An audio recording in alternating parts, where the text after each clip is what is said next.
Thank you, everyone, for coming out this afternoon. We're about to engage in a panel discussion, and the theme is diversifying the secular community and some of the plights and the solutions that we can have in order to integrate more of an equal playing field within the secular community. You've heard from the president and CEO of Black Nonbelievers, Mandisa Thomas, and I hear you guys really enjoyed her presentation. And yes, definitely give her a hand. And today also we have Dr. Neil Lester, PhD, who is the Foundation Professor of English and also the Director of Project Humanities at ASU University. Please give him a warm welcome. And for those that don't know me, my name is Robert Peoples. I am the founder of Affinis Humanity Coalition. What I do is I normalize humanist dialogue in Arizona communities, and I go into schools and I teach philosophical diversity to students. So thank you for having me. Okay, so the three talking points today will be ethnicity, gender, and sexual orientations within the secular community. So the first question will actually go to Dr. Lester. Dr. Lester, can you tell us a little more about Humanities 101 and how you incur diversity and inclusion in your program? All right, thank you very much for the question and for revising it from the original one so that I would feel like at least I have something to say. Let me just say that it's not lost on me that I am not at my church service this morning. And a lot of the people that I posted were very excited to see that there's representation here at this conversation. I am a professor of English. I have been at ASU for 23 years, and I started Project Humanities with another team of faculty members about almost 10 years ago when people were fleeing from humanities during the Great Recession. And in part, that hasn't stopped. I mean, people still ask, what are you going to do with humanities degree? Can you make any money, et cetera, et cetera. So in the course of creating something that I hope would bring people together to talk, listen, and connect, I saw that difference seems to be the thing that most separates us. And it doesn't matter what that difference is. So how could I create a platform that had academic backing but engage communities around this notion of difference? And so 5 years ago, we started something called Humanity 101, not to be confused with Humanities 101. Humanities 101 is a course. This is not a course. This is a play on that. It is a play on this notion that anything that is foundational is important to whatever grows on top of it or what's erected on top of it, built on top of it. So in that Humanity 101, it's a toolbox. And it's a toolbox that essentially invites us and challenges us to be better people. And so it's trying to make compassion, empathy, forgiveness, integrity, kindness, respect, and self-reflection as everyday as our heartbeat so that we don't have to think about it. And I think part of my connection to this panel is that when people see me and us out doing the work that is, whether we're having a program on heretics and pagans in this space, or something on Sikhism and Hinduism in another space, or doing homeless outreach, people assume that this is faith-based. And they assume that I must be a preacher. I'm a teacher, but I'm not a preacher, and I may preach as I teach, but I'm not a preacher, okay? That sounded like a spoken word poet, didn't it? All right. So my dad was a preacher, so I grew up in the church, but I also understand that there are positions that are very different that many of the folks who are in the service that I'm normally in would not necessarily share. And I hope during the course of the conversation that I can also share those. So thank you for inviting me, but that's the platform. So I hope that I don't seem like a fish out of water here in this space, but that's sort of how I'm using the platform of this to bring people together, no matter what their differences are, but around the notion of difference. Thank you for that, Professor. Mandisa, so you speak in various states in the country, And have you noticed a greater embrace of secular thought amongst African Americans, in particular regions compared to others? For example, northern regions, southern regions, Midwest. Have you noticed more of a proclivity to embrace secularism in just different areas in the country? Thank you for that question, Robert. For those of you who weren't here for the first presentation, I'm Mandisa Thomas. I'm the founder and president of Black Nonbelievers, and our organization builds community for and increases the representation of Blacks who identify as atheists, agnostic, humanist, secular, etc. And we totally embrace the non-religious and secular perspective. In answering that question, it's interesting because being a native New Yorker, and having a family that was pretty diverse in its background. My maternal grandmother was pretty much non-religious. She was pretty much secular. And I found that there are members of on my maternal side of the family who are full atheists or agnostic. And so I say this because being up north in the northern states, where it's usually considered more progressive. You know, they're usually the bluer states, and especially in New York City. Even though there are still, you know, quite a few Black churches, a lot of believers in those areas, there tends to be less of an emphasis on a lack of belief in your northern states. Now, in the southern states, it's a bit different. Atlanta is a blue dot in a red state. This is where I'm based out of now. And so, but I have found a similar enthusiasm from atheists and non-believers, particularly Black folks in the South as well. Because there is this misconception that, you know, Southern folks are dumb, they're slow, they don't necessarily get the concept. And that isn't necessarily true, because one thing you find within the Black communities, no matter where you are, is still the heavily religious presence. And that's no matter where you go.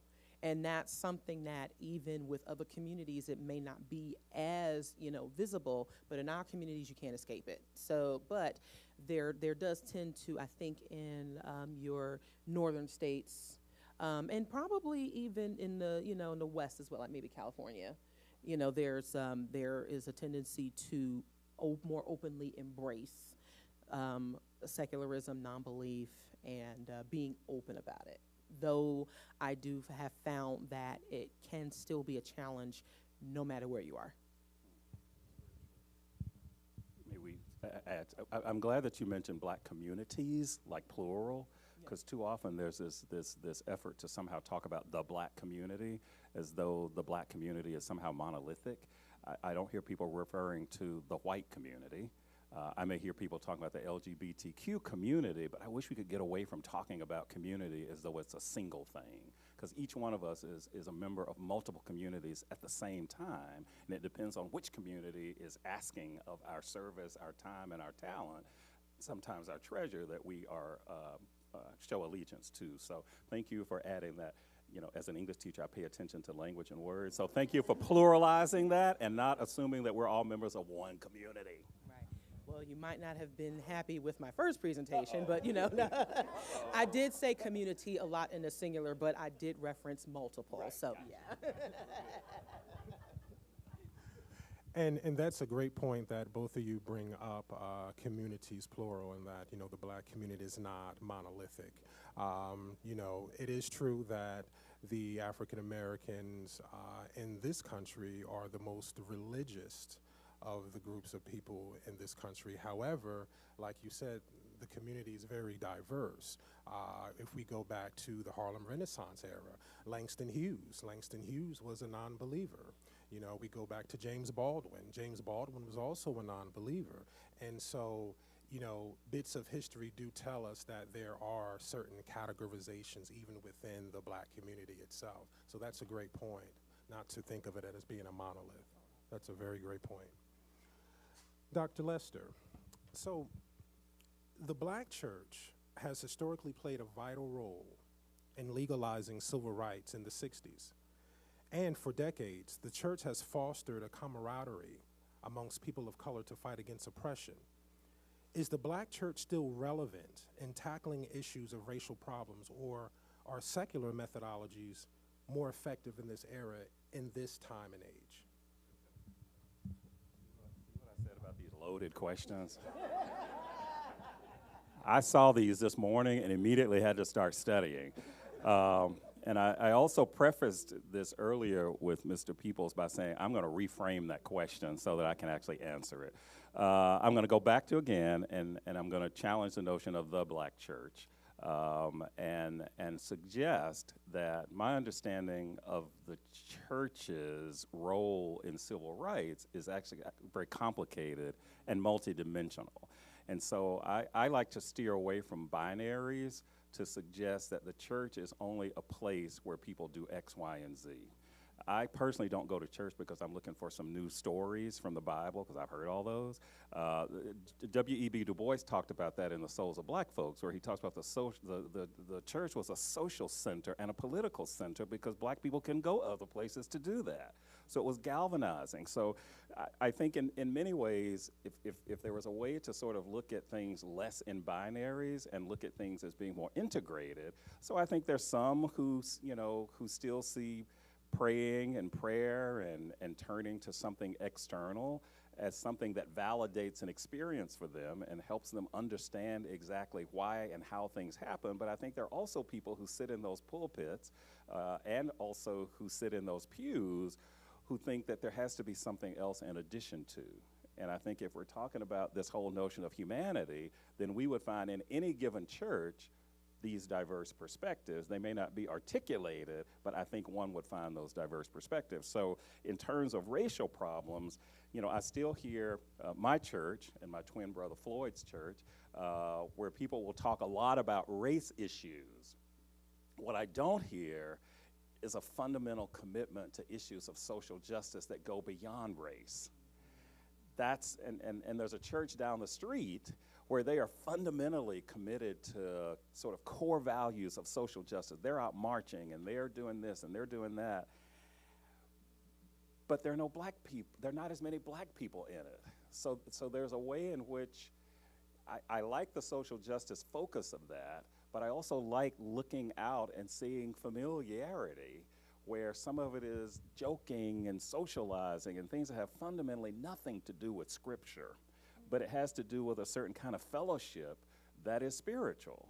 And I think that's what's missing, is this willingness to embrace something that sometimes is bigger than race. I will say, our AME church, the African American Episcopal, founded by Richard Allen in Philadelphia, because white people didn't want black people worshiping with them, so black people had to find some other place to worship.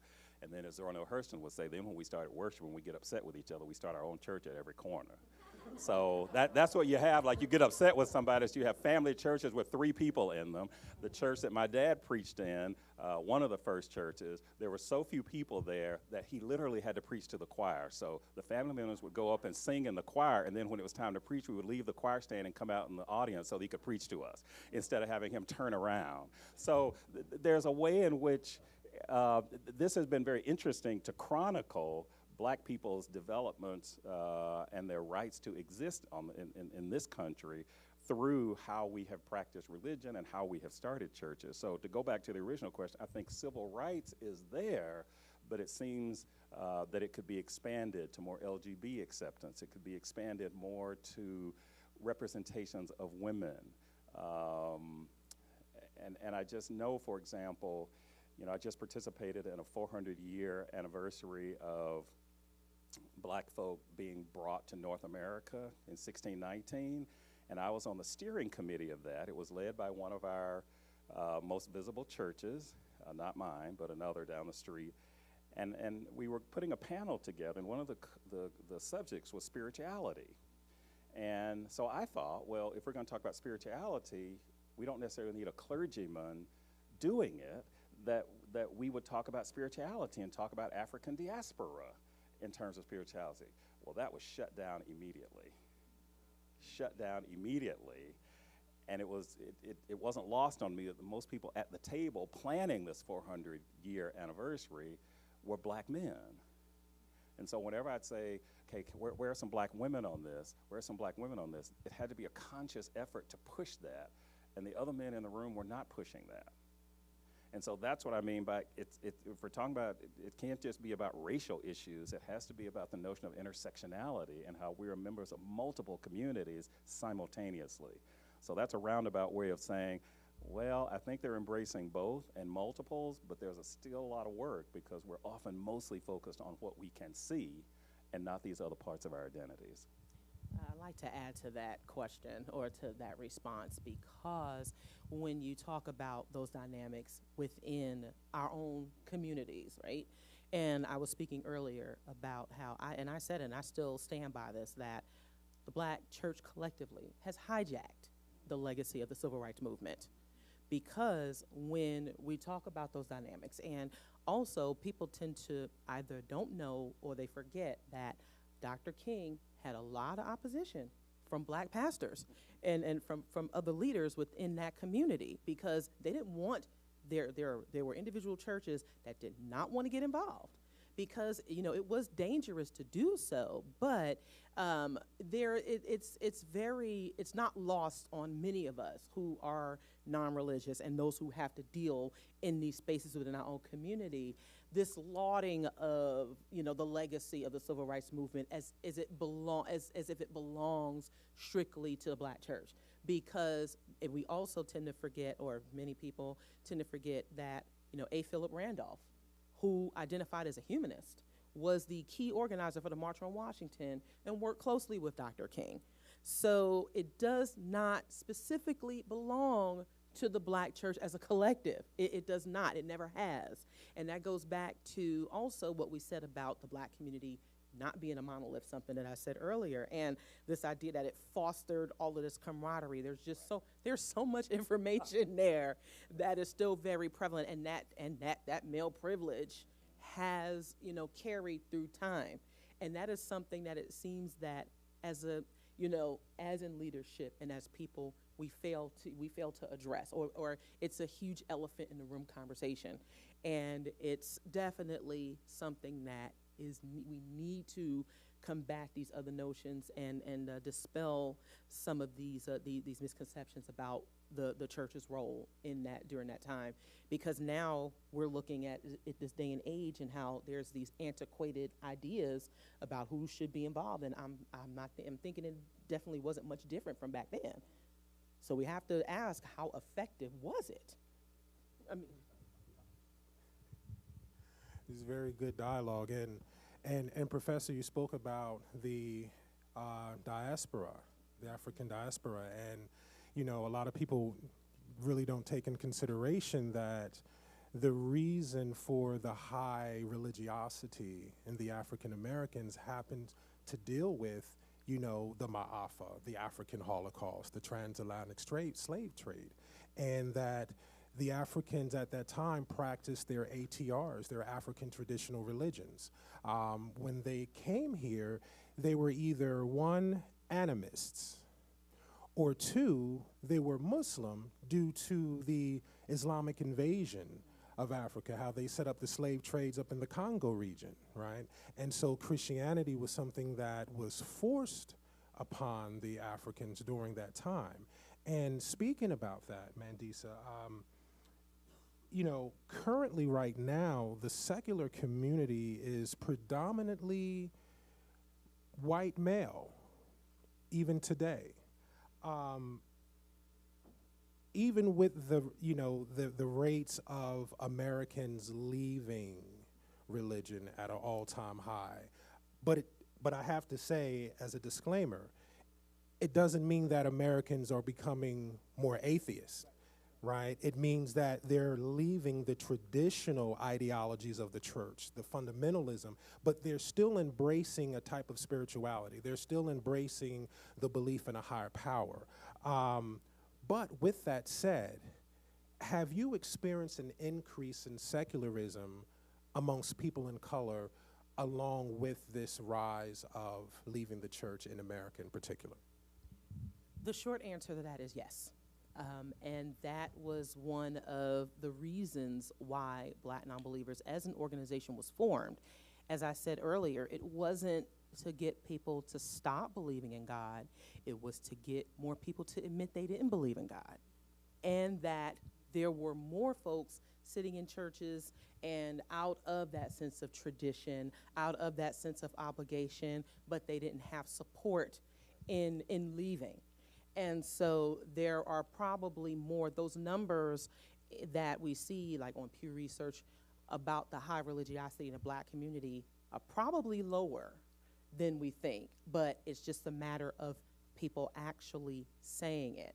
And so, but yes, since my involvement and becoming active in the community, I have engaged a lot more people of color who identify as atheists, non-believer, humanists, and we also have seen people come into our organization.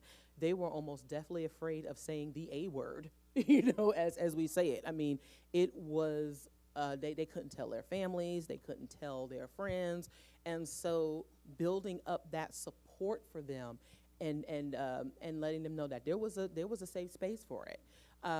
They actually became more empowered to say, you know what, this is my position, this is why I think the way I do, and becoming unapologetic about it.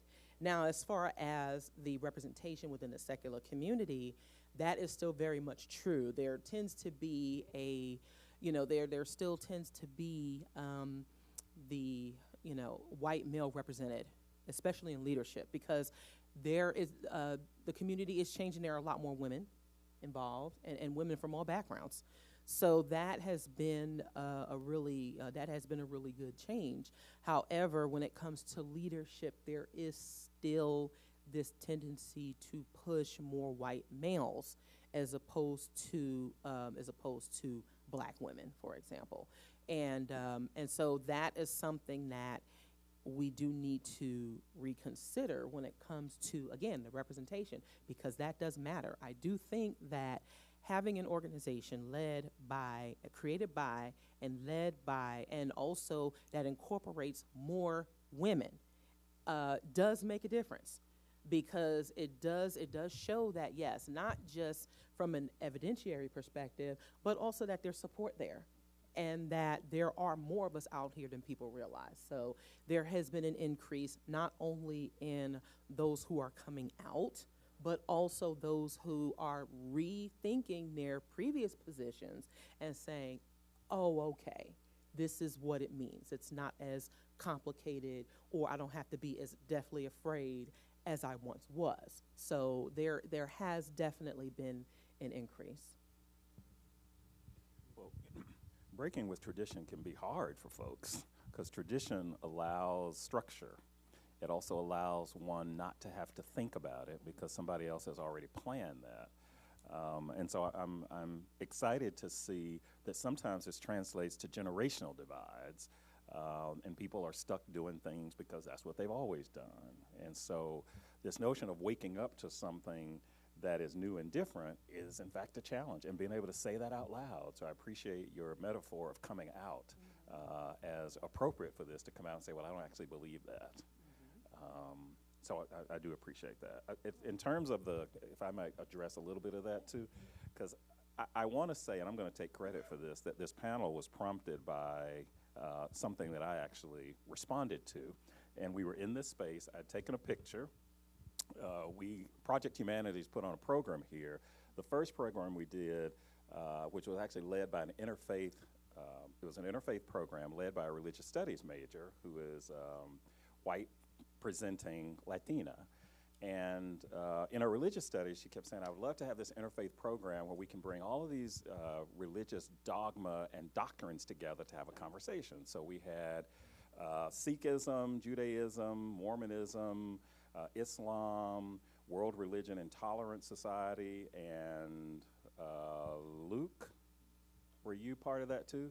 Adam was actually part of it. Alex was part of that. Yes. Anyway, you were represented there, and people had a great time talking about how, in essence, there were these things that were being taught, but the things that were being taught were not as different as we thought they were. So there were these intersections there. So that was a wonderful program. And then our student came up and said, you know, we should do those other faith systems that are not so aligned with Christianity. And that's what brought us here. And we had, and I want to just sort of give you a sample of the people that we had represented, which also included Mr. Peoples here. There were Hare Krishnas, there were Wiccans and pagans, there were African diaspora. So at the end of this, and multiple people at each table so that you didn't have one perspective per system. So we were taking a picture at the end, and on your humanist right up here, they were all boys. And 3 of the 4 were white. And so my question when I took the picture was, and I'll read it to you so you don't think I'm messing up. Here's my receipt. I like to bring receipts when I'm going to purchase something, returning something.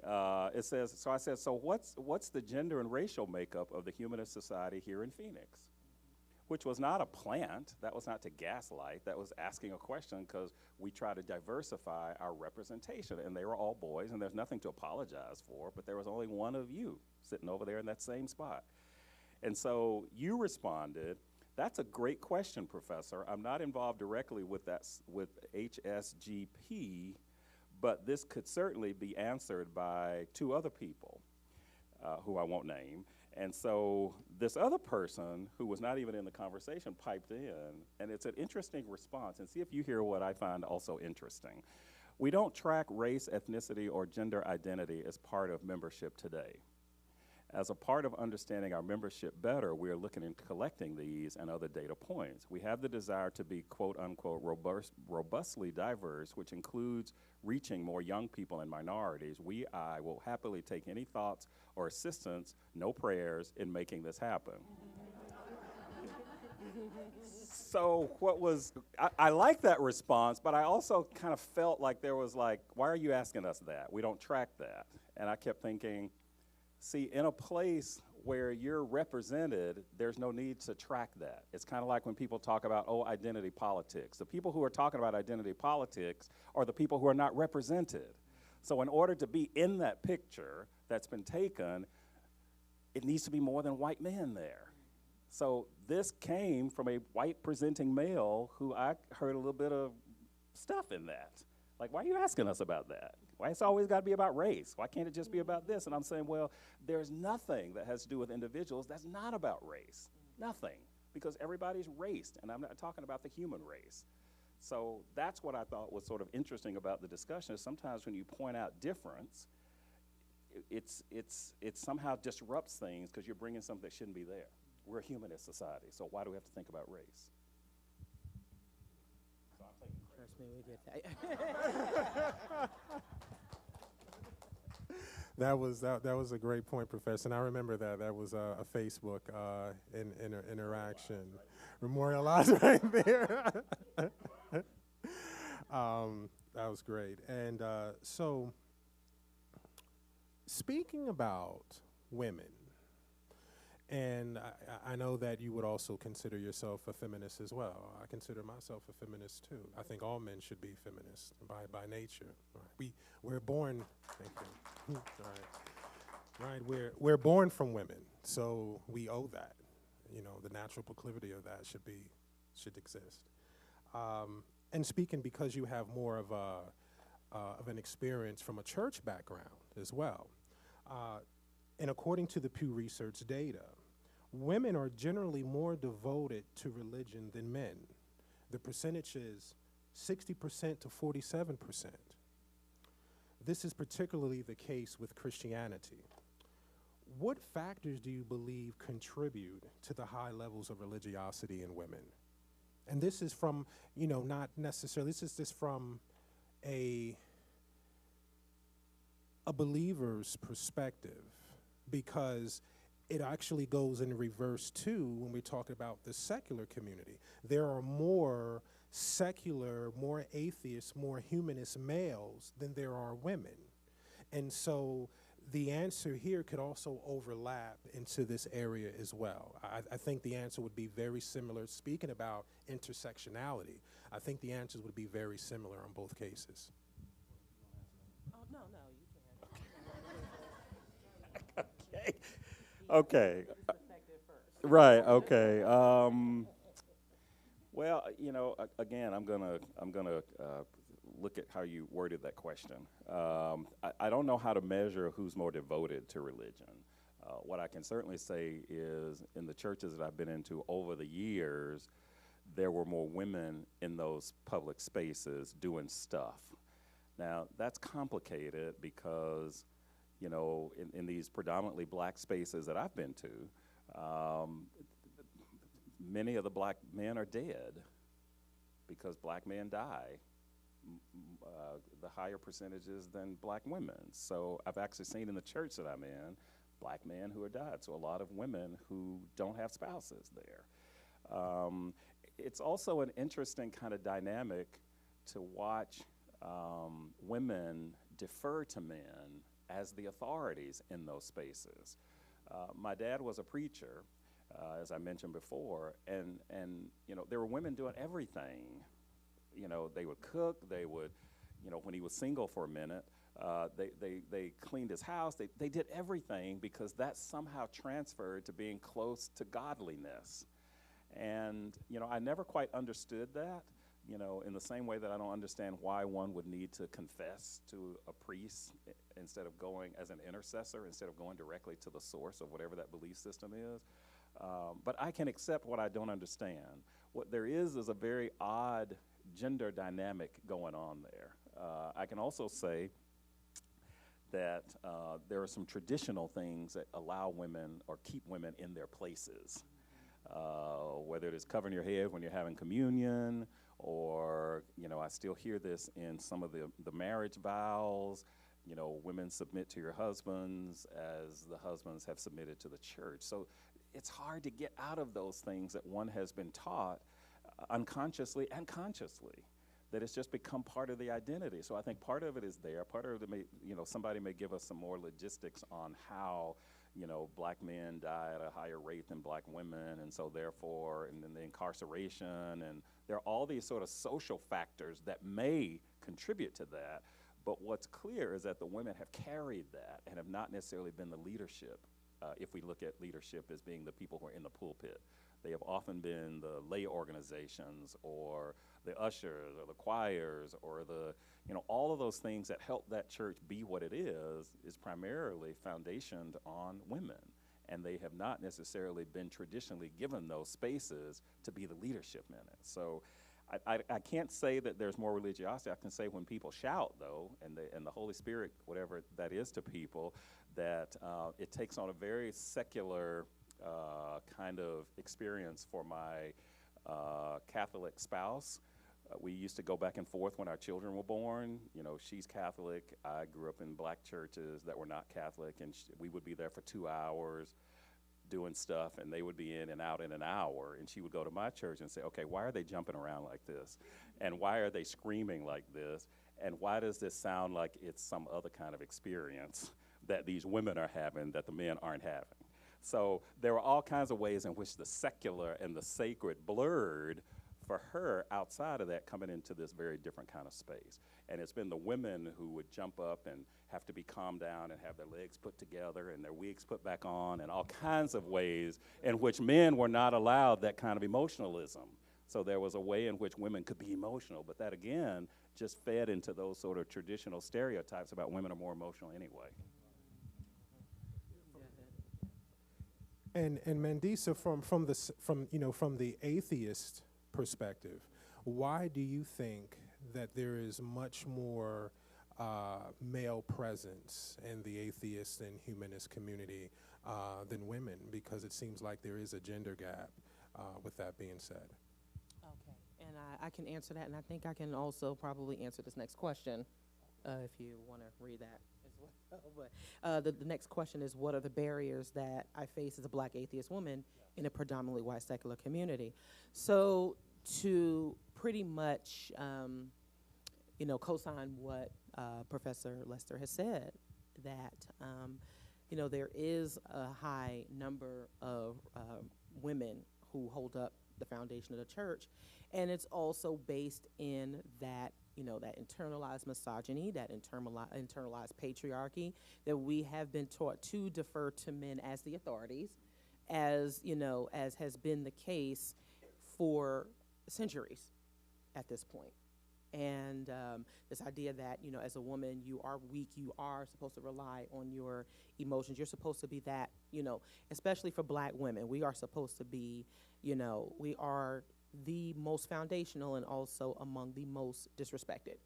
And whether it is overt or, or subliminal. And I would say for within the secular community, it is partially because there is still a very high number of religious Black folks. We can't get around that. But also, too, that there are still, even for those who aren't necessarily traditionally religious, there are still folks who may be, more progressively religious, or they may identify as spiritual. And that's just something that when it comes to, our communities and the demographics is just what it is. Even though we are seeing a rise in more Black women who are coming out and saying they're non-religious, atheists, et cetera. But also sometimes we encounter some very interesting perspectives and very interesting people in this community. Like, for example, I was speaking at a conference or convention in 2013. And my talk was on what the secular community could learn from the hospitality industry. There was a white woman in the audience during the Q&A who asked me, what was our organization going to do about Black on Black crime?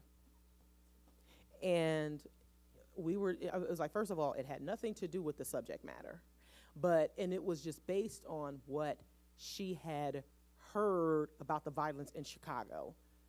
And yeah, it was such a loaded question. It was such a thoughtless question, and it really was only asked because I was the Black woman standing there. And this goes to something I said earlier, when I tell you that the other white people in the audience looked mortified, but I don't think anyone said anything directly to her about how wrong that was, which probably would have helped. But there was an attempt to combat that, but there was also at the Freedom for Religion Foundation's convention this year, I was speaking with a woman who obviously didn't know that I was a speaker, and we were having some conversations, and she, we were having some dialogue, and she said, well, I deserve a pat on the back because I joined my local NAACP. And I'm like, oh gosh, so it's these sort of statements sometimes that are made in these rooms that are a turnoff to people. And while I don't think that they should be lumped in the same category as everyone else, that they should be considered individual actions, when there are people who report these to their organizers and nothing is done about it, then that doesn't make for a very welcoming space, because then that means that you're not managing your membership or the events or the organization in a way that would make more people of color feel like they would be accepted and listened to. And so these are some of the challenges that we face. We also, as women, because there are considered a few, and I'm gonna call out the Black atheist demographic for a moment. There are a lot of, because there are still a disproportionate number of men compared to women, there are some people who come into these spaces just maybe looking to hook up, and they want to see what it is to be with a non-believer as opposed to a believer, because then they don't have, everyone has just rejected that sexual stigma and such, in which I encourage, that is a thing. We encourage, the liberation, that all of that. However, it should not be predatory in nature, as if that is the only role women play in these communities. So there is still that, that misogynistic, patriarchal, which comes from religion. So people may have left religion and the church behind, but the church and religion has not left them. So there is, and that's one thing I've always said since becoming involved in this community, there are other things that people need to reconsider and overcome than just church and the God concept. There's a whole set of other set of baggage that people are still dealing with, and also too that this idea that because I am a woman in this community, that somehow my voice is not as powerful as any man, because I have seen some folks who, challenge, religion, some black men who challenge religion in church and stuff. And like you said, and then also, this idea, and when they're more good looking, of course, there's that, they flock to them. So and you know what, not that there's anything particularly wrong with that, but there is still this need to have, as I said earlier, the savior. There is a need to have this savior as opposed to us being a team and working and building together. And so that is often something that I do encounter, that somehow is always going to fall on the shoulders of one or two people to carry the many.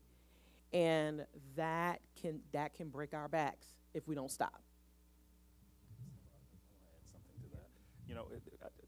What you also speak to has to do with some of the work that I mentioned earlier about these workshops on privilege and bias. I look at what people present, and to me, this says the International Humanist and Ethical Union, but it seems to me that these are white hands on this image here. Now, I can open this flyer, and I see more white people, which is where my eye goes first, and then when I open it, that's when I can see people of color. So whether that's intentional or not, that's what I see. Now, if I say, for example, black humanists, then I see black folks. But if you just say humanist society, what is the image that comes up? It's the same thing that you can do if you Google professor or engineer or nurse. It's all racialized and gendered. So that's what I'm saying, is that to me is as important when you think that it's sort of what James Baldwin has says, and we keep invoking his name, where he says, I can't hear what you're saying because I see what you're doing. And so there's a way in which this has to be embodied in all aspects of whatever it is we're doing to represent, because representation matters. And these, for me, these are men. These are presenting as men. So you just talked about that. So that's what I'm saying, is that even though this is well-meaning and people say you're just trying to find stuff, I couldn't find stuff if it weren't there. So just saying.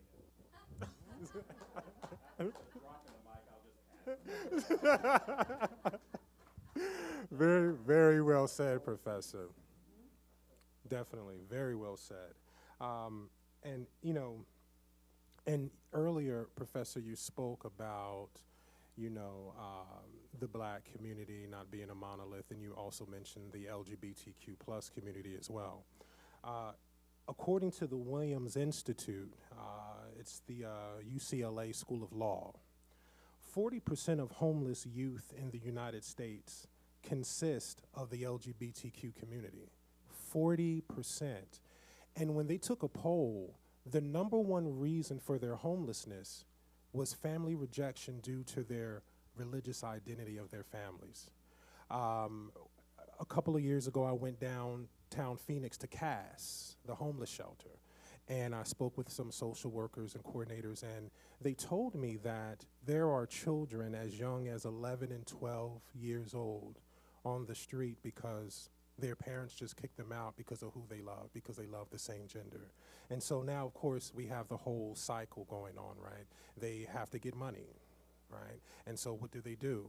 They turn to prostitution. And then once they turn to prostitution, they have to deal with the psychological trauma of that. So now they turn to drugs to cope with that. So it becomes just a continuous, infinitude of just trauma all over again. And with that being said, there's still a vast majority of the LGBTQ community that seek religious refuge. I've been to a plethora of LGBT events here, and not one time has the comment of religion come up, the very single thing that is backing their plight. Religion is the number one thing, but they never mention it. everything else is mentioned. And it seems like they seek to be, they seek approval of the very institution that rejects them. And as a professor, you know, and speaking about the different, you know, categories within, you know, the Black community, and, you know, what would be your take on the reason why? Why it almost seems like a Stockholm syndrome, right? You're going towards the very person that's arresting your mind, that's arresting your humanity. Why do you think that is? Well, this was one of the harder ones. For one thing, I think we have to, both in terms of LGBTQ issues and race issues, is I think we have to put that in the context of our larger social macrocosm. Because if, in fact, these biases exist outside in the world, and they do, then there's every reason to believe that they exist within these organizations also. So there is not a huge pro-LGBT national movement, even though we've moved toward marriage equality. That doesn't mean that people have accepted that. In the same way that we could, you know, have certain advances in the civil rights movement, but it didn't mean that racism went away. And certainly when, you know, the first Black president was elected, racism didn't sort of go poof. So I guess I'm trying to look at this within the larger context of what, and I'll talk specifically about Christianity has done to tell people that they were wrong, that their very existence was somehow a morality decision, that somehow, you know, I use that example in my classes, little Jack Horner sitting in a corner, something, and then he puts in his thumb and pulls out a plum and says, "What a good boy am I." Well, there's a story by Randall Keenan, who is a Black author from Atlanta or one of the Carolinas, who says, well, if Jack is LGB, then he is not going to say he's a good boy, because society tells him he's not a good boy. That if he were a good boy, he'd be doing X, Y, and Z. So I think in many ways, what you see in the larger world is also what you would see relative to people, first of all, trying to get approval from something that has not allowed them to be approved and even validated unless they look this way, talk this way, and had these same values. What's sad about this, I think, and very disturbing and also angering about it, is that people have to feel legitimized by something that is external. And I'm remembering what throws people in my classes off when I read Ntozake Shange's For Colored Girls Who Have Considered Suicide When the Rainbow Is Enough. She has in that play at the end, you know, I found God in myself and I loved her fiercely. Just the notion of that, and she doesn't capitalize the G, just disrupted so many people who couldn't imagine something outside of oneself as being validating. And the same thing happens in Zora Neale Hurston's Their Eyes Are Watching God. They can't imagine that that's not necessarily an external God that they're watching. They're watching Janie come through and, you know, talking about her. So sometimes it's the very traditions that we can't get out of that have defined who we are. And sometimes our identities go away if we don't have that to hold on to. So there's a way in which my pastor does say, what would we be without, you know, the excuses and the trauma that we've had? Because we hold on to those because we don't know what to do without them. That's not everybody, but he's saying that's certainly one reason that people hold on to those traumas instead of doing what they need to do to get out. And I'm not suggesting that stepping in and out of trauma is like stepping in and out of a shower, but I'm saying there are certain ways in which mistakes and wrongs become who we are, and if we didn't have them, we wouldn't know what to do. So to answer your question about LGBTQ, I don't know that that situation about LGBTQ is significantly different from how our society still penalizes folks who are different.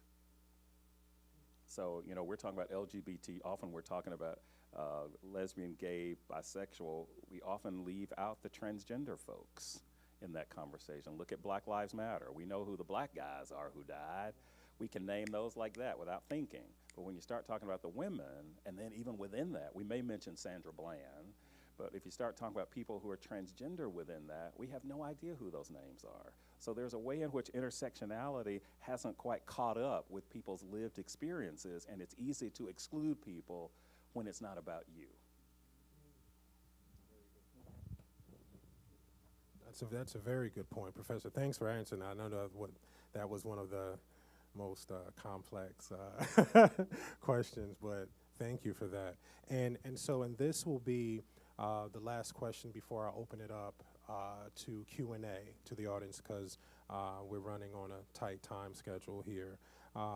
Mandisa, from the beginnings of structuring Black non-believers, did you find an influx of the Black LGBTQ populace joining your organization? And do you think there is a separate strategic plan to reach that particular community than, let's say, cishet Black members when it's come to, secularism and atheism in your community? So when we started Black Nonbelievers, the Atlanta group that was local was started by myself and a Black cis gay man. So it was always the foundation that we were welcoming, and this is on our website and our literature, that we welcome all regardless of sex, sexuality, gender identity, all of that. And so it has always been woven into the fabric of the organization. I myself identify, and it was through your campaign that you started, in which, you asked people to identify their sexual orientation. And so when I thought about it, I said, I identify as omni and pansexual. So that is a part of my identity as well as being an atheist. And so it is, and most of our, especially our organizers, we have quite a few organizers who are lesbian, who are bisexual, who are, who are anything other than what is considered heteronormative. So this is, we don't just talk it, we wear it. We are the LGBTQ community within Black Nonbelievers. Now, I would say that we have, and we participate in, LGBTQ-based events. And so we have, connected with members of the trans community as well. But as far as membership, we don't see as many because of that dynamic that we talked about, which, if we're listening to what Professor Lester said, it does back up my title of how religion has crippled, how religion can be a crippling agent. Because, like you said, with that reinforced idea of you need to rely on this institution that ultimately demeans you, that is a problem. That is very much a problem. So there definitely there are some things that we need to consider here. But I'm not sure if there is a need to have a separate component to that, mainly because now, can we as an organization try to do things to include or incorporate more members of the trans community in addition to the overall LGBT community?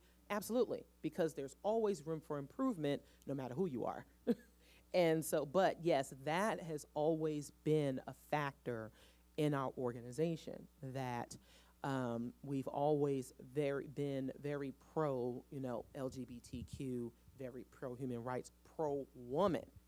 So that has always been, and it isn't just that we're saying it, we're actually doing it. And that has, I think that has made a huge difference. That's why this humanity, I keep coming back to this like a scratch record. This Humanity 101, this is how I frame conversations about diversity and inclusion. Because typically diversity and inclusion only settles on race or gender. And I want it to be about all of that when we're confronting those isms, whatever they be, we are denying someone their fundamental humanity.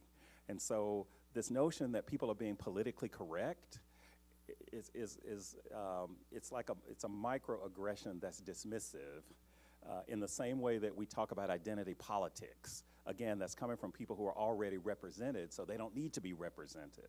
So when we're talking about this, all those isms, we're saying, well, what is it about their fundamental humanity? Are we denying them? And in the process of denying them, what is it about ourselves that we're denying and our own individual humanity when we cannot accept what is not about us and we cannot accept what we don't understand? And part of understanding is recognizing that I don't get it. I don't get it. And you know what? I don't have to get it in order to be respectful.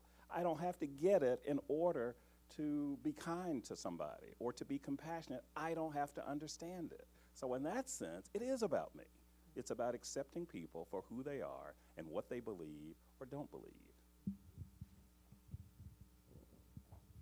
Very poignant point, Professor. Thanks for saying that.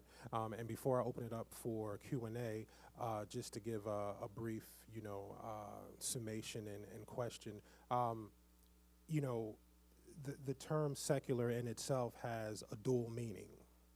There is a political meaning of secularity. Then there's also a non-belief meaning of secularity. If an individual is a Christian, Muslim, Catholic, and they believe in the separation of church and state, by definition, they are secular, even though they believe in a higher power. There's a second definition that has evolved over the years that has denoted more of a detachment from religiosity totally. So secularism has a dual meaning, and it benefits both parties. Upholding secular policies benefits the believer and non-believer alike because it implements that respect, like you said. Like, okay, I can hold on to my personal beliefs, but you know what?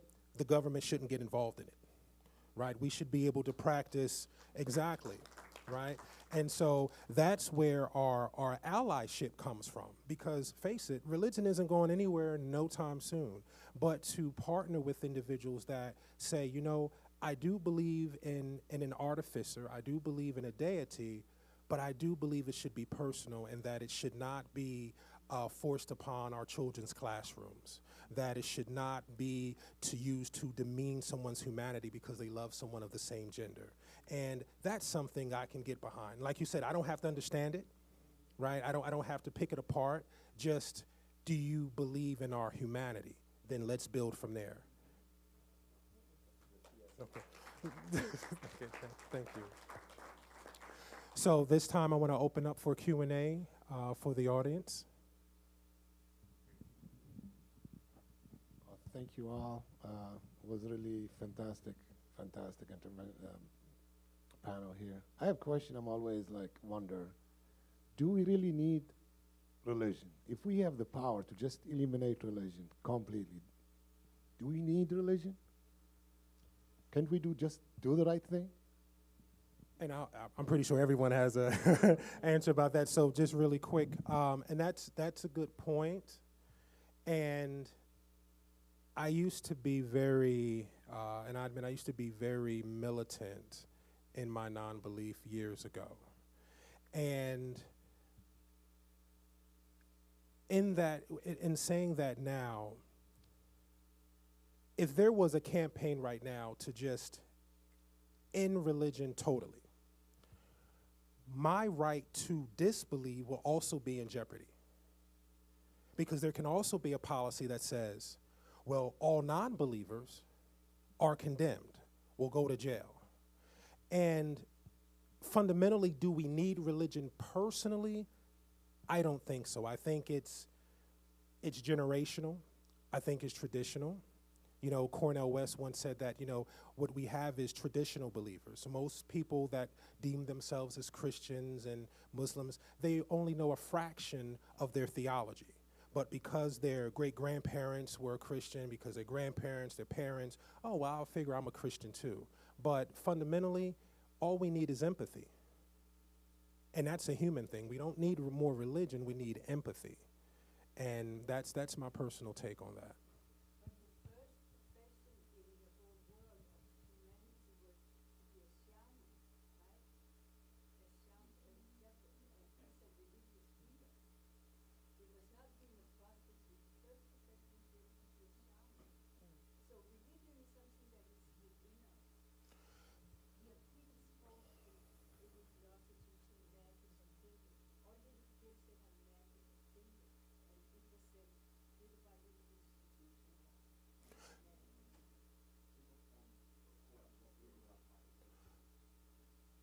Oh, okay.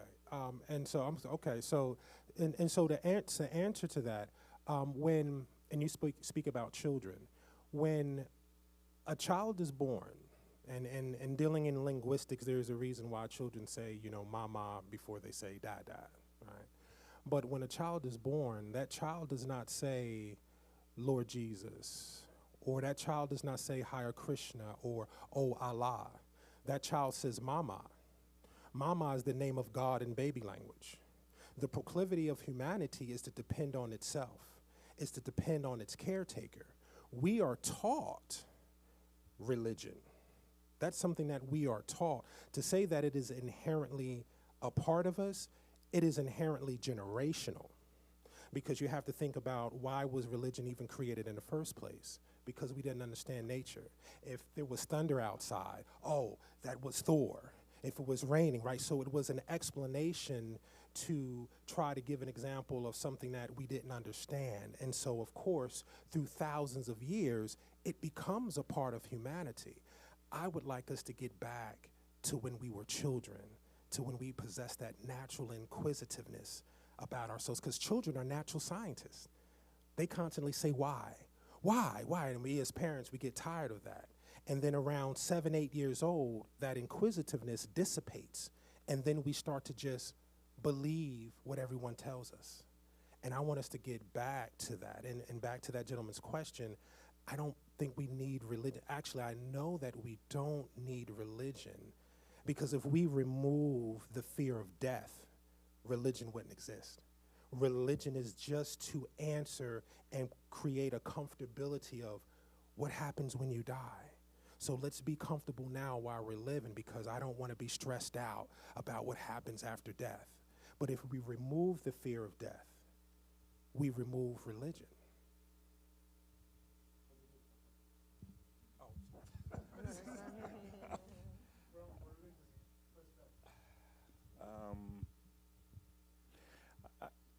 The question of what people need is tricky. And I'm only saying that because sometimes it's how the question is phrased and framed, because so much of what we have, whether it's about religion or about basic values, comes because we've inherited them, because they've been modeled for us around us. So, we could ask that of anything. Do you need to value education? Do you need to value whatever? I think the issue is, what do people think they need in order to get by the next day? I would differ a little bit about saying it's about death. I would say it has to do with uncertainty. And the uncertainty can be from anything, from having a disease or being in a car wreck, or anything that we can't anticipate. Somehow having faith in something gives people a reason to be comfortable in not knowing. But there's something about the uncertainty of life that leads people in these directions. So I think in many ways, there's a human need for structure, and religion is one of those. But I'd also extend that to say spirituality is something that is not necessarily connected to religion. There's a way in which there are certain 12-step programs that talk about spirituality, and this way that fellowship, coming together of people, is a spirituality that may not have to do anything with a religion. It has to do with what you get, what's the connection that you make between people. Like this morning when I saw you and we made this connection, that was a spiritual connection that couldn't even be spoken about. At least I felt it. I can't say what you felt. But I recognized in a moment that was happening, I recognized something that was familiar, and for me that became a spiritual connection before we met and before we even had this conversation. So there's something about spirituality that is much bigger than any single religion or any way that we have constructed religion, because I don't know that religion is any less of a construct than marriage and love and all those other things that control and govern our lives. Well, that's interesting, because they say atheists have no souls, but I'm just yeah,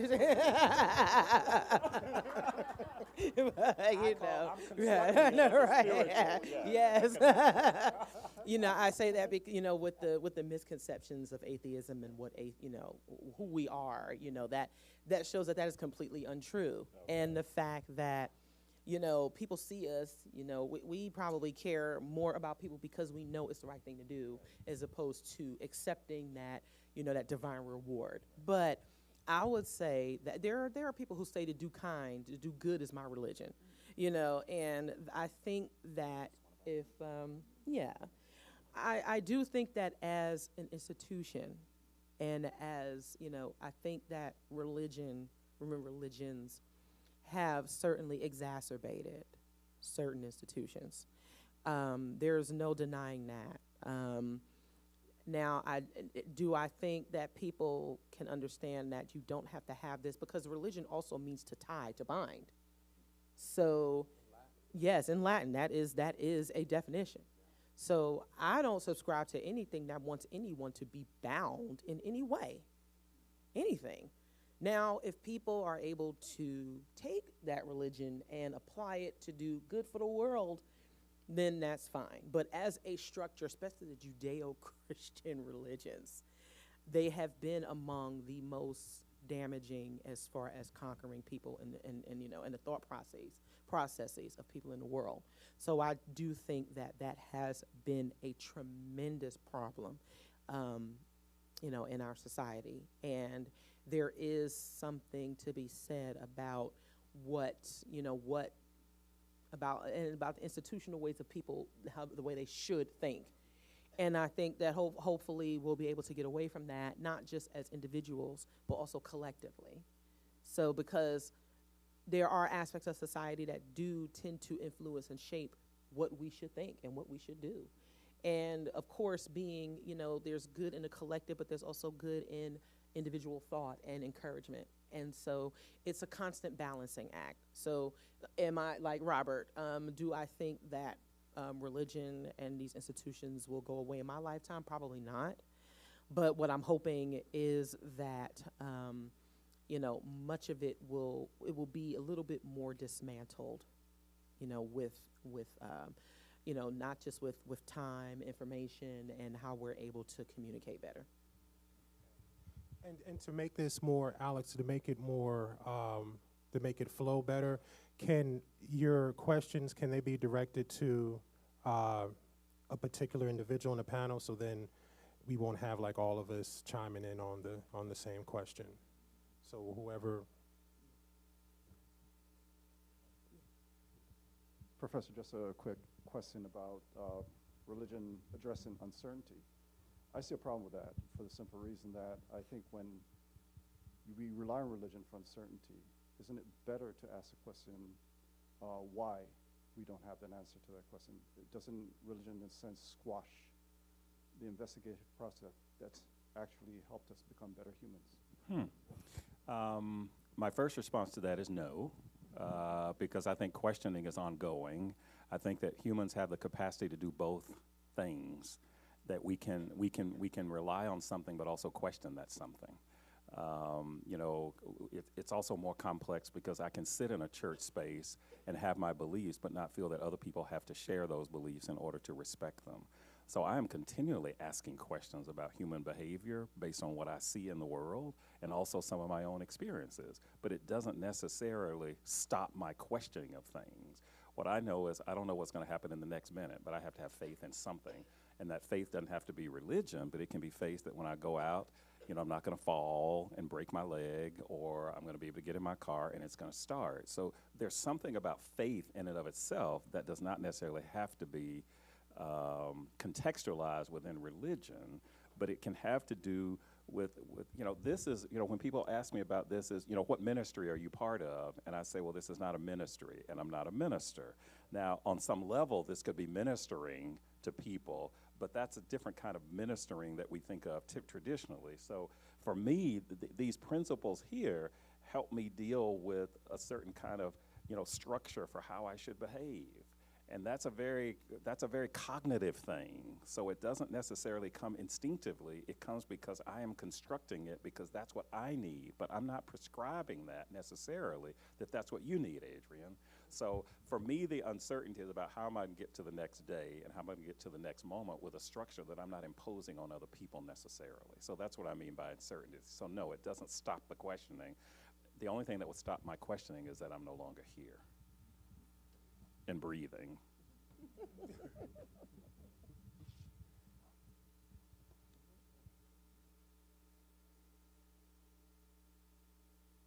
Thank you. I'm loving this presentation, and I am actually a friend of Roxanne, and I know that she invited some of you, and she was sad she couldn't be here today, but I want to thank you on on her behalf. My question is, I don't believe that all people who belong to organized religion have their minds enslaved, but I do think most of them do. Okay, so, and that's very concerning for me because I spent a long time working in HIV. I still volunteer in the world of HIV. And I have lost friends whose families booted them at the time that they came out with their orientation, identification,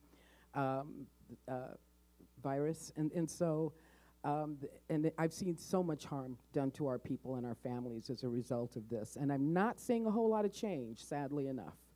I do see it among young people, but not among older people, more traditional.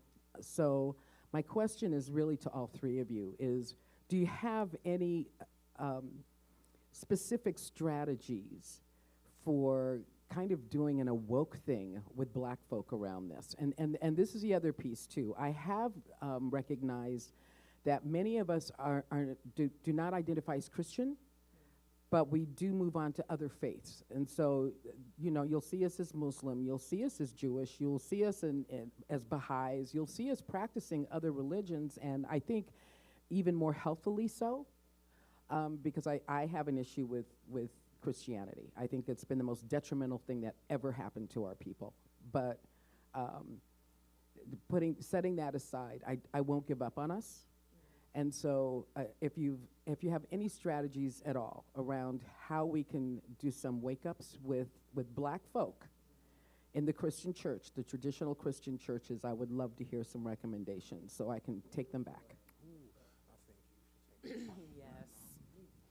Yes, thank you for that question. And this goes to a point that I made in my presentation earlier about how there were only certain churches that started recently addressing the HIV and AIDS epidemic, you know, because, and the excuse was it wasn't in the Bible. But meanwhile, this is still running very rampantly in our communities, and it is very much a problem. And so I think, of course, not just education and awareness is key, but there's also still a shaming and a stigma that surrounds not just HIV and AIDS, but also other sexually transmitted infections. That even though we still have very high statistics of we know in our community people are having sex, we are not still having comprehensive conversations surrounding sex and sexuality. And much of it is due to, and I think maybe Adrian's point was saying, like, when it comes to questioning and maybe uncertainty about perhaps religion and God, that usually tends to get shut down by many pastors and preachers. Not saying all of them, but I think that's probably where that might have been going. And that is what tends to happen there as well. That a lot of the leaders are, and there's probably a sense of embarrassment as well.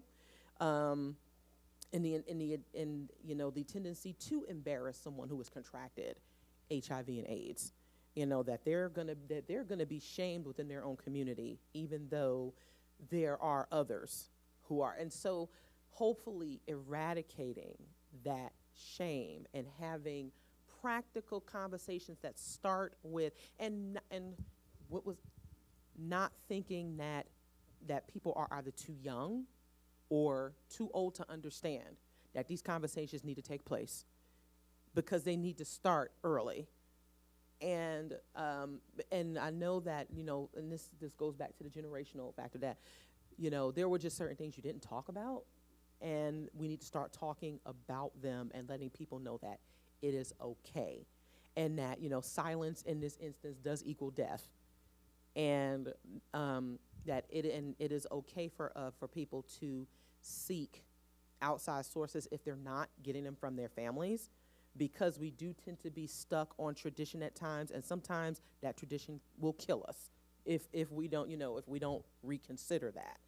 And so really trying to erase the shame that comes along with discussing and knowing the facts, knowing what it is, knowing how to take care of yourself, and that it's okay to do that. And I'm not sure how we'll be able to at least address it. I think maybe Professor Lester can talk about it from the religious side, but showing support for those organizations that do HIV and AIDS awareness, and perhaps encouraging even more, within the medical field to keep pushing, to keep showing, to keep dispensing that information. Because, I mean, these were things that we had to learn. I, learned about them in school, but then too, letting people know that it is okay to talk about it outside of these schools. And again, there is no shame in it. And I'm not sure how long it would take to actually dismantle that part, because it is a huge barrier, and it is affecting our community in astronomical rates. And just continuing to talk about it and continuing to be that support for people who are either affected directly or if they have family members, just letting them know, being that support for them is very helpful.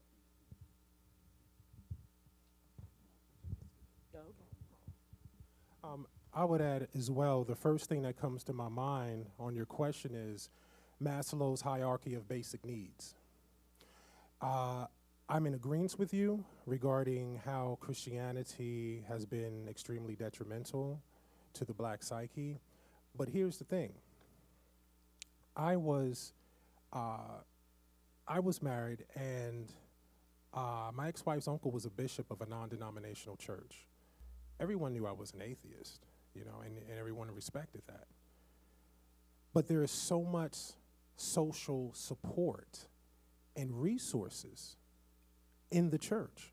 So when we speak with the black community and we tell them, okay, here is the information, here is the history, here is the psychology, okay. So if I leave societal religiosity behind, what do I have left? Just my reason? Just logic? I need a job. Where can I find it? Oh, go to the church. Oh, I'm looking for a house. Oh, we have a real estate agent in the church.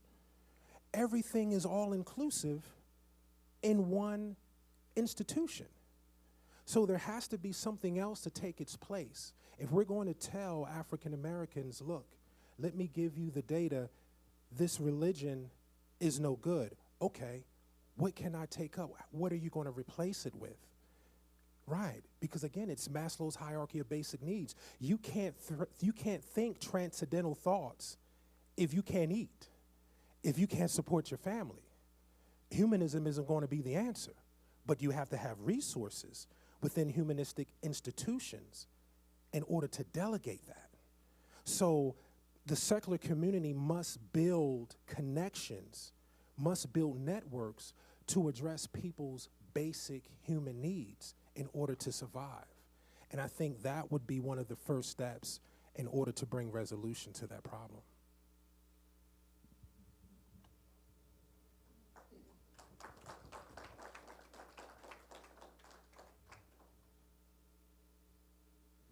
Hi, I've been enjoying what you've been talking about. I've heard it often said that people start out saying, well, I don't understand X. And it's often, at least in my experience, been a pretense to say, well, therefore I don't have to treat him as human beings, I have to treat him with respect and whatnot. And I'm grateful for you all for mentioning multiple times that understanding is not required to treat people with respect. Thank you. Thank you.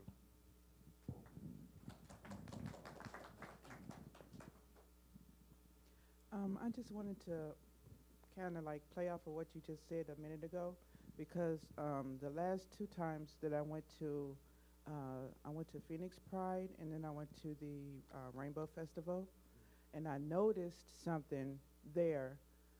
When I go to different functions, I try to see what's going on in other people's atmospheres and things like that. And I noticed that at the Rainbow Festival, in the front of the gate, there were people there with their megaphones, talking about you're going to hell. But then once you go into the festival, there's a whole row of churches. And they all say the same thing. Oh, I'm not like them. I'm not like, they do the no true Scotsman fallacy thing. They're not really Christian. Come over here. But I was upset because we've had humanist tables before, you know, and at the festivals, but we didn't have one at that one. And I felt like we could have had more people there representing humanists, representing non-believers, and things like that, to give people another option. Because I did notice that there were a lot of people 20 and under. And, you know, even though you go there to the festivals to have a good time, they were going to the tables trying to get information. And that's basically what it is. You carry a backpack and you go to the tables and you get information. And so I feel like we need to be more available to other people. And this is going to be for what it takes is, you know, community support is, like I said, participation. And like I said, it takes money as well. Now, I know many of us have, you know, many people have been burned by their religious experiences. And the fact that you are asked to, that community network doesn't exist. It's a cost. There is a basic cost for that. And there tends to be, you know, collectively, not to say with that is not the case with, and then almost every organization needs a financial support base to survive. And you know what? Sometimes that may take as little as, some people may or may not have it, but that may take as little as $5 a month. You know, you think about that compared to what you may spend in certain places, and if you put it towards something that is helping the community, then you might have the opportunity to table at these events more. Because we have to understand that this some of us still carry this magical divine intervention, this outside thinking that, okay, well, this one organization and institution is going to be able to resolve all of these issues, and that is not going to happen. Because what we leave behind when we leave religion and the God concept, yeah, we're left with us. You know, and sometimes that is hard. Sometimes that is difficult for people to accept. You mean to tell me that I have to actually change this? Yes, you do. That is a hard thing to accept, and guess what?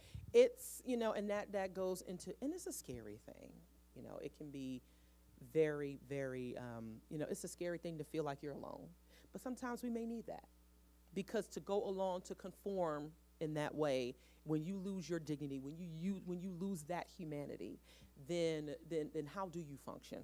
Because I know I can't. I would, you know, we don't exist in a bubble or vacuum, but if I have to go along with a collective simply because I feel like I need to belong, then that's not healthy.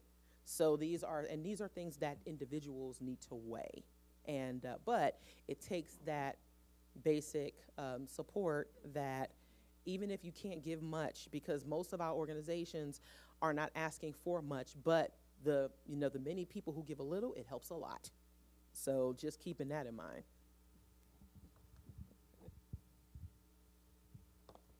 Yeah, this may not be right to the point, but let's try. The packages come in many shapes and many sizes and many colors. People come in many shapes, many sizes, many colors. So we're all people. We're all humans. And once we get past this business of classifying us I wouldn't know an LGBT if I saw him, or a trans or anything.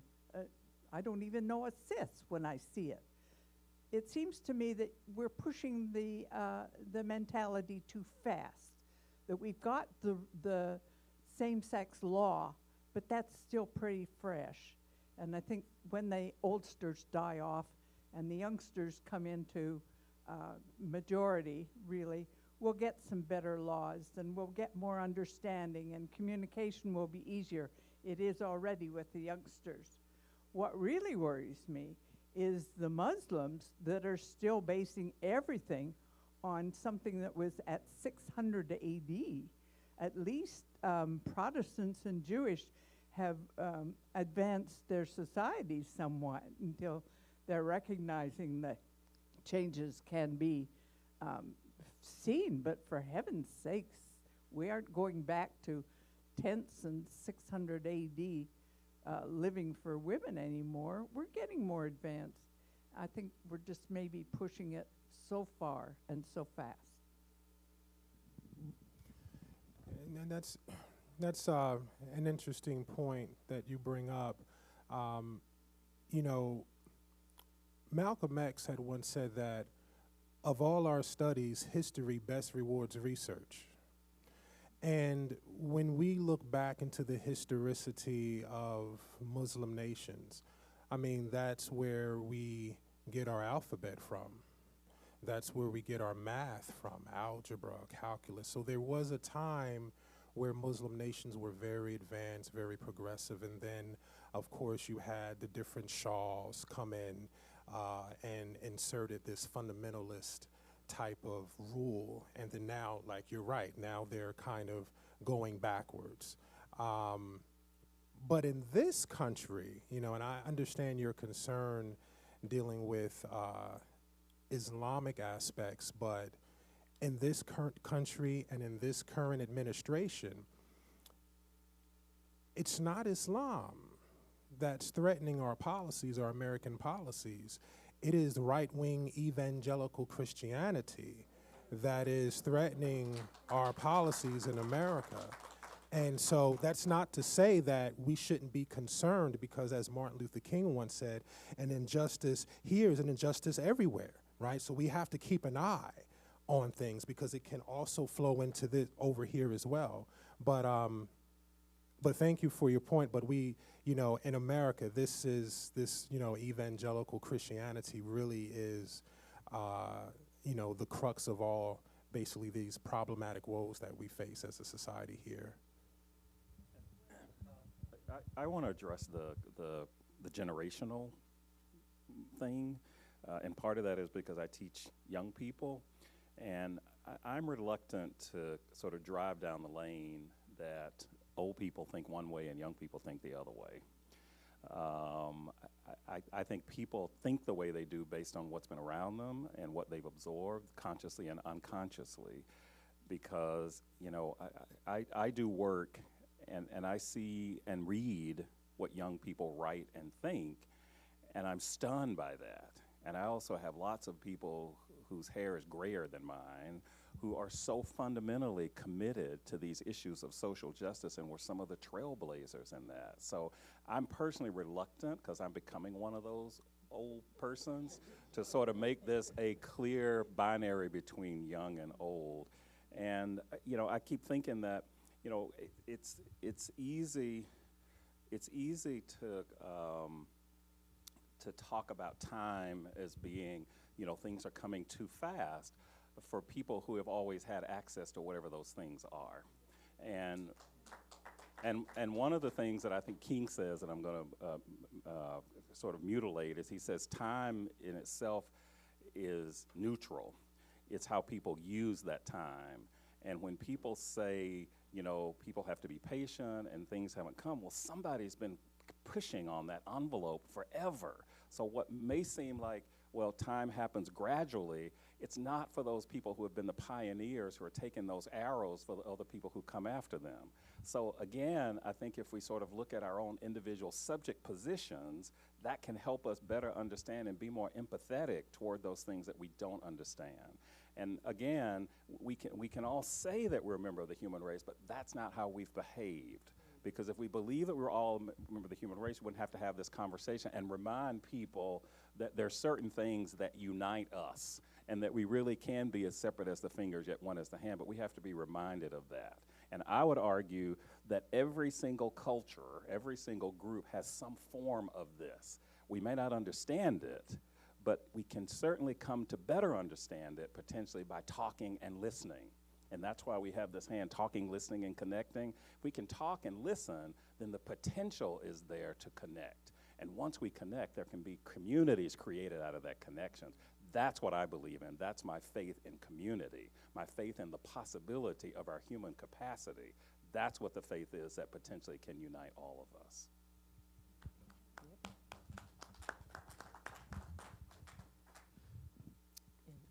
So thank you very much for coming.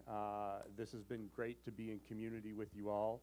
You said something very poignant this morning, which was religions don't have a market on fellowship, right? Mm-hmm. And that speaks to me because when people leave these religious organizations, they need a place that fills that need, because we as human beings all have that need. And so as I look at our diversity, or lack thereof, what does a what does, or in your opinions, what would a robustly diverse group that focuses not only on ethnicity, but sexual orientation and all of those things, how can we improve and become better? What are those things that you can see that we could go, here, try these?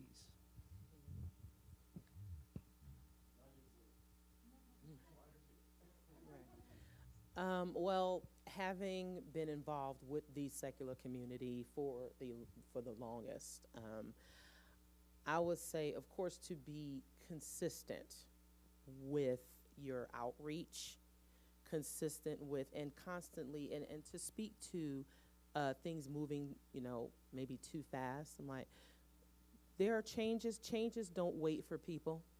They don't. Sometimes it doesn't wait for you to be ready for it. Sometimes you got to be ready to you got to be ready to go and roll with it.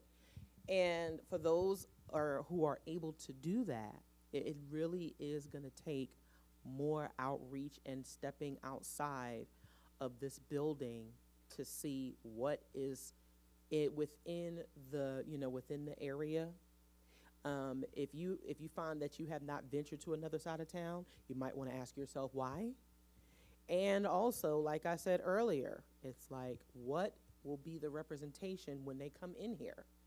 And it must be a continuous efforts, to do it. Like I said, it's not going to just take one time. And it may not even happen overnight, because as human beings, we want things to happen. We like instant gratification. We want things to happen right away. And it doesn't matter what that is. And you almost feel like if it's not happening at the way you want it, you almost feel like you failed. So, but sometimes you have to do things more than once. And sometimes the first time you do it, it may not happen, you may fail, but you keep trying, you keep doing it.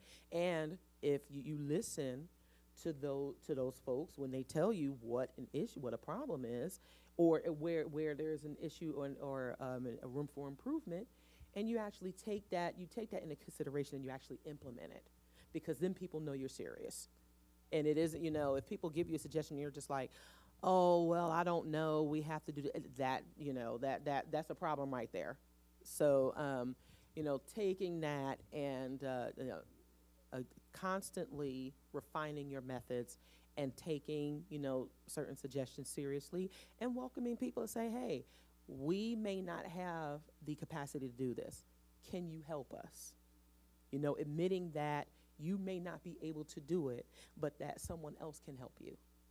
And that's okay as well. Sometimes being vulnerable is hard, but it's necessary. I'm going to add, too, since I'm going to take credit whether it was given or not for the panel, and this has happened in multiple contexts. I go into my chiropractor where I live, and I say, y'all don't have very many diverse images on your walls. So next, right, do the right thing. And the next thing I know is I get an inquiry saying, oh, so where can I find diverse images to put on the wall? I'm thinking, just because I point it out doesn't mean I have the answer to it. So one thing that I have very little patience, and I'm trying to practice that, and maybe patience should be one of these, is I'm always struck when, and this happens in other contexts, not in this context, where people will ask me, I've done my talk on the N-word, I've done my thing on bias and privilege, and then somebody will say, well, tell me what I should do. And my immediate response is, I can't tell you what to do because I don't know what you're already doing. So lead with, this is what I'm already doing, so that then we can figure out what we can do together. Because here's what the issue is. If Starbucks had been doing stuff on diversity and inclusion, then they would have led with that 2 years ago when those two men, but they hadn't been doing anything and haven't done anything since then. So the issue is, tell me what you're already doing, so that then I don't give you a prescription that, number one, you won't take, and secondly, you won't take it as you're supposed to take it, and then thirdly, if it doesn't work, then you can say, well, I don't have to do anything because the doctor gave me a prescription and it didn't work. So if you got high blood pressure, if you got X, Y, and Z, there are multiple things that you need to do for that. One thing isn't going to work. And if it doesn't work, it doesn't mean that you've been a failure. What you can lead with is, here's what I tried to do.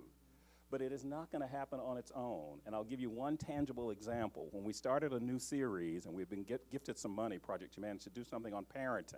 So my little office went out and we tried to find all these experts to talk about parenting. Well, most of the people we could find to talk about parenting were white females. And here we are always talking about how diverse things are. So we got called out on that. And you know what I did? I owned it. And I said, you're absolutely right. So what it ended up doing was forcing me to start reaching out to more men and more people of color and more men of color. And by the time we finished at the end of the semester, we had some people of color and that diversity issue had been met. But you know what that took? That took me getting out and us getting out and saying, this is what we need, this is what we need. It was not just gonna happen. And the person who called us out rightfully called us out, and we had to own that. So what I'm saying is, offering a critique doesn't necessarily mean I have an answer for it. What it means is this something your organization needs to consider? So we're all working toward being better.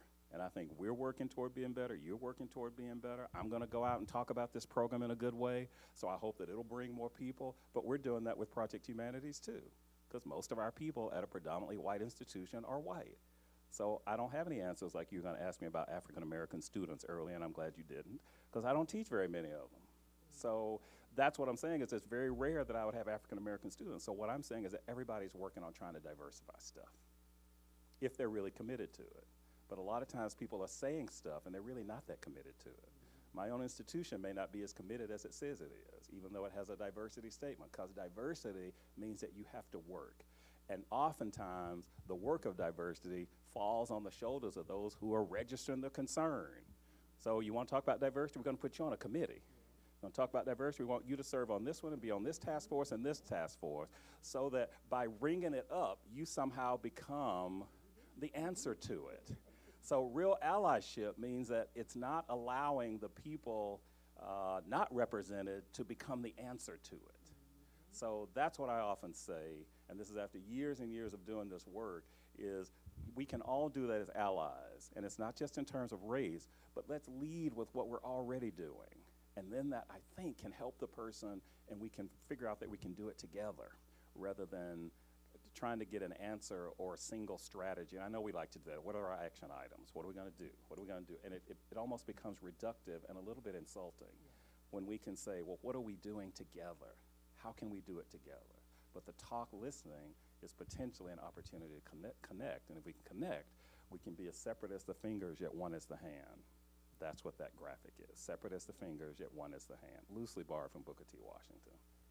Loosely. Yeah.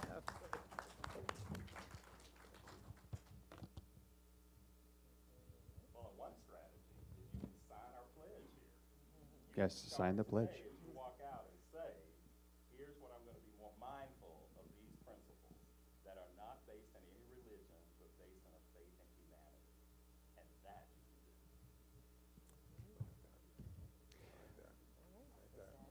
Mic pass.